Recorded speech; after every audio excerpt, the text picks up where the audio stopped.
আসসালামু আলাইকুম, নিয়ে চলে আসলাম নিউ আরেকটা ব্লগে। তো সবাই ভালো আছেন আশা করছি, আমরা ভালো আছি আলহামদুলিল্লাহ। তো সকালের নাস্তা সহ দুপুরের রান্নাবাড়ি সব শুরু করে দিয়েছি। আমার সকালের রান্নার সাথেই দুপুরের রান্নাটাও শুরু করে দিয়েছি। যদিও শুক্রবার ছিল, ছুটির দিন ছিল, একটু ভালো মন্দ রান্না হবে, বাড়িতে কিছু গেস্টও আসবে। গেস্ট বলতে শ্বশুর, দেবর, ভাসুর এরা আছে, তোরা বাড়ির মানুষও আবার গেস্টও দুটোই। তো এই যে সকালের জন্য আমি খিচুড়ি করেছিলাম, খিচুড়িটা তুলে দিয়ে দুপুরের খাবারও কিছু কিছু রান্না শুরু করে দিয়েছি। সাথে সাথে না হলে পরে অনেক কিছু রান্না করতে গেলে অনেক দেরি হয়ে যায়, যেহেতু আজকে বাজার হবে, বাজার থেকে নিয়ে এসে সেগুলো কুটে ধুয়ে বেছে রান্না করতে হবে। তো সকালে খিচুড়ি ছিল, ডিম ভাজি ছিল, আর ছেলে মেয়ে ওরা খাবে হচ্ছে চিকেন নাগেটস দিয়ে, তো ওদের জন্য একটু চিকেন নাগেটস করছিলাম। আর এদিকে আমি খিচুড়ি রান্নার পাশাপাশি ভর্তা রান্না করছিলাম। এখানে পেঁয়াজ, মরিচ, রসুন কুচি, আলু কুচি দিয়ে একটু বলক তুলে নিয়েছি। নিয়ে দুইটা রুইয়ের মাছ, 2 পিস বড় রুইয়ের মাছ আমি একটু ভেজে ভালো করে বেছে নিয়েছি। তো এই মাছ দিয়ে আমি ভর্তাটা বানাবো।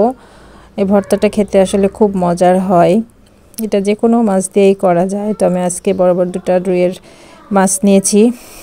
আর ওই পাশে আমি চিকেন নাগেটস ভেজে নিচ্ছি।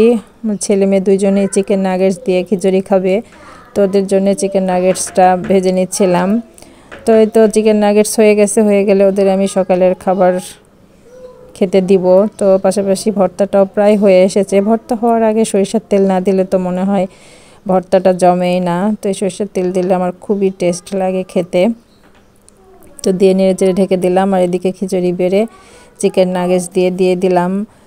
খাওয়ার সাথে সাথে আমার রান্নাগুলোও চলছে, দুটো একসাথেই। খেতে খেতে অনেক কিছু রান্না করে ফেলতেছি এর মধ্যেই। তো বাজার নিয়ে আসলে আবার পরে আবার শুরু হবে। তো বাজার আসার আগে যেগুলো কিছু রান্না করে নেওয়া যায় তো সেগুলো আমি করে নিচ্ছিলাম। এর সাথে করব বেগুন ভাজি।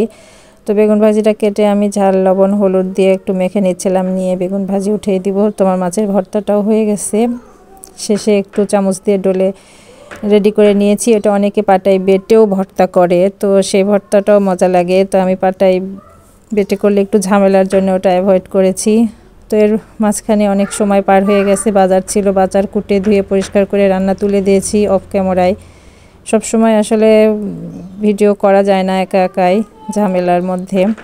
তো এটা বড় শোল মাছ ছিল। তো শোল মাছটা আমার শ্বশুরের পছন্দ, করলা আলু দিয়ে ঝোল হবে, যে পেঁয়াজ বেরেস্তা করে রেখেছি তরকারিতে দেওয়ার জন্য। আর এদিকে গরুর মাংস ছিল, গরুর মাংসটা আমার রান্না প্রায় শেষ। খাওয়ার আগে এখন একটু তেলে দিয়ে নিব পেঁয়াজ রসুন দিয়ে।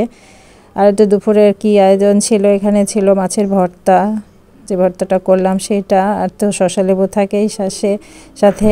আর ছিল বেগুন ভাজি, শোলের মাছের ঝোল, করলা আলু দিয়ে, আর গরুর মাংসর সাথে ভাত টপ ক্যামেরায় রান্না করে নিয়েছি। আর লাস্টে ছিল শোলের মাছটা, যেটুকু ঝোল করে রেখেছিল সেটুকু বেঁচে ছিল, সেটুকু আমি এখানে চচ্চড়ি করে নিব। কারণ ফ্রিজে ধুয়ে দিলে এই মাছটা আমার শ্বশুর আর খাবে না, ওনার জন্যে আমি সব কিছু একবারই রান্না করে নিচ্ছিলাম। তো এটা চচ্চড়ি করে নেব, তাহলে আমার দুপুরের মতো রান্না শেষ। সবাই খেয়ে দিয়ে চলে গেল। তারপরে আমরা একটু বেরিয়েছিলাম বিকেলবেলা, বিকেল বলতে একটু সন্ধ্যার দিকে বেরিয়েছিলাম। একটু সমস্যা হচ্ছিল, তো কেমন শুকনা মুখ দেখাই যাচ্ছে, অসুস্থ, তারপরেও পোজ দিতে ভুলে না। তো আজকে পর্যন্ত সবাই ভালো থাকবেন, আমাদের জন্য দোয়া করবেন।